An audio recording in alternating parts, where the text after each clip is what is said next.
the Stonor, the women's double scull. You see Ferris Nyland versus Osterkamp and Kampmann. Osterkamp, Kampmann on the top of your screen. I'm going to call them Germany because that's what they are, the German double, development German double.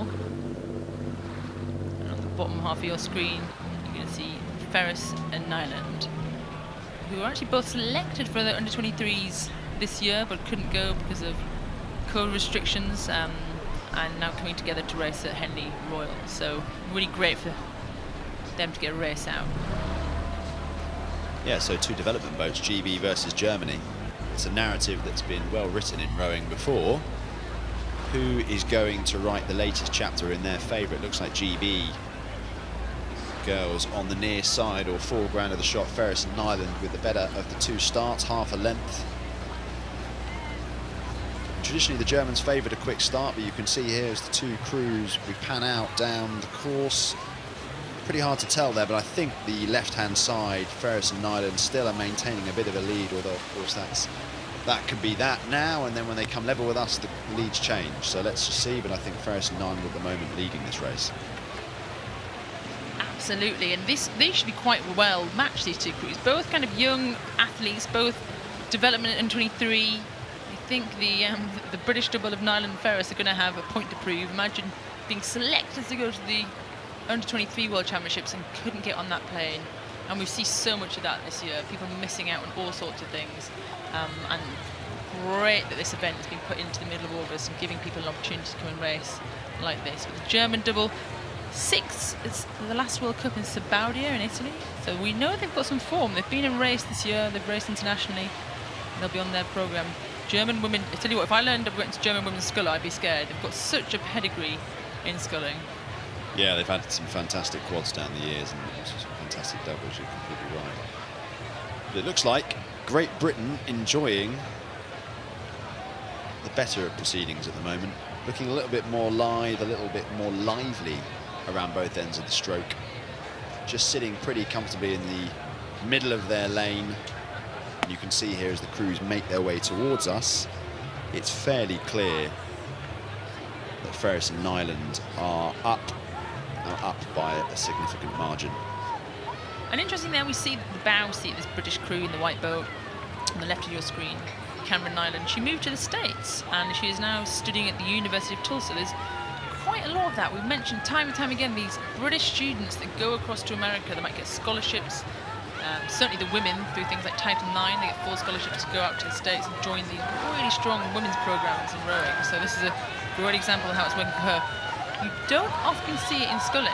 So you see a lot of our rowers going across and doing it in sweep rowing, but this is really impressive to see in a sculling row. Yeah, and it is fantastic because you only need to look at the current composition of the Great Britain senior team to see just how many athletes have gone to study in the US, have gone to learn and row under a different coach, under a different program, and adapt to a different regime, and then come back and bring those lessons and those skills back into the Great Britain setup and make us a more rounded, diverse team and able to respond differently to different opposition.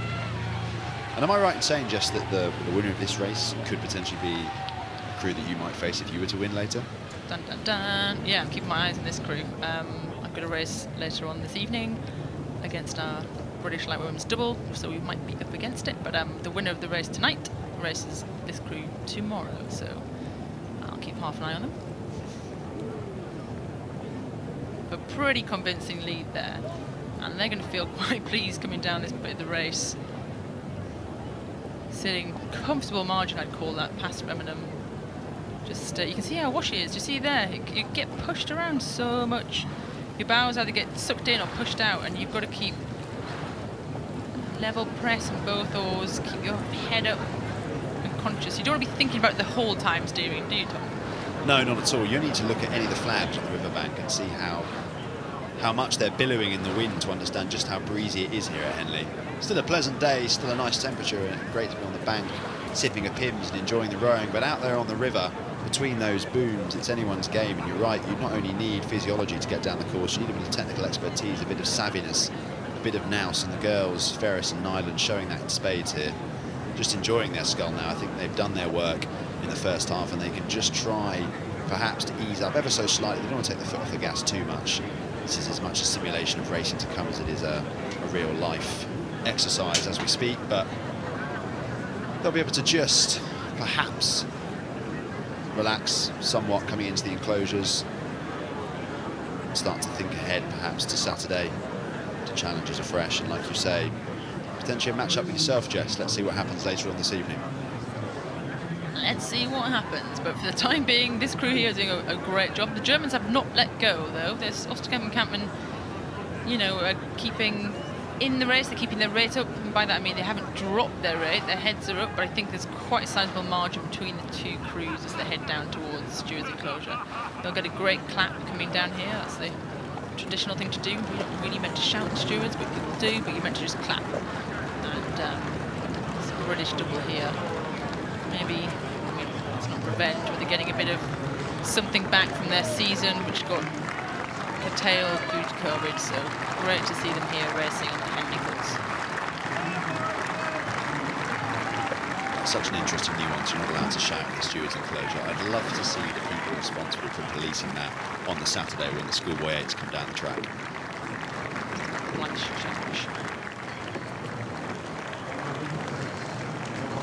And they're keeping it racy. They've not dropped it, so maybe they want a little run out, but certainly the power will have dropped. They're not absolutely tooth and nail fighting for that finish line. We come now to the finish line, and there's a win for Nyland and Ferris in the Stonor Challenge Trophy. Little clap of the hands, well done, and now we have the German double crossing the line to join them.